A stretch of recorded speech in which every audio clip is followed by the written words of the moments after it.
منذ اليوم الأول لانطلاق دوري كرة السلة لهذا الموسم، والفرق عينها تتجه صوب تحقيق اللقب، إلا أن هذا لا يأتي إلا عن طريق العمل الجاد وحساب كل خطوة بمنهاجها، وتواجد فكر تدريبي ذو حداثة بهذا المجال لتستفيد منه الفرق وتعطي مستويات جيدة برحلتها.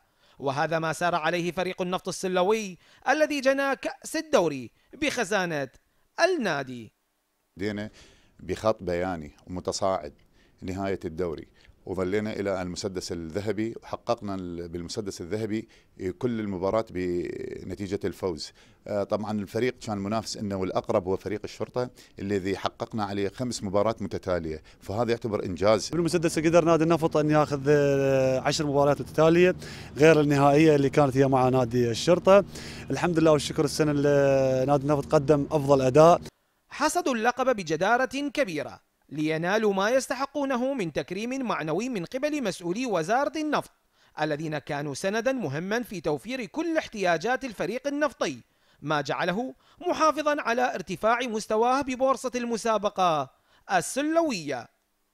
وحقيقة تعرفون الدعم الوزارة بالنسبة للأندية النفطية بالرغم من وجود، وأكرر بالرغم من وجود أقاويل بأن ميزانية الأندية النفطية كذا وكذا، أتمنى أن يدققوا ميزانية الأندية النفطية مع ميزانية بقية الأندية.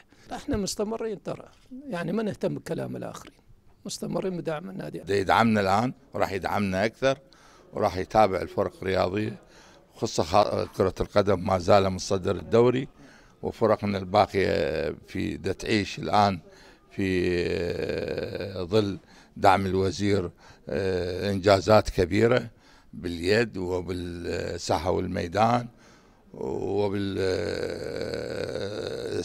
وبالقدم. المرحلة المحلية انتهت، لكن أبواب المشاركات الخارجية مفتوحة لهم، وهذا يتطلب عملا وخططا محكمة لتحقيق شيء ملموس لاسم النادي خاصة والسلة العراقية بشكل عام. رعاية الخط الرياضي النفطي يأتي من اهتمام مسؤولي وزارة النفط الذين يتابعون عن كثب خطواته بشكل مستمر من أجل أن يكون مميزا بكل فعالية. زيد غالب، العراقية الرياضية، بغداد.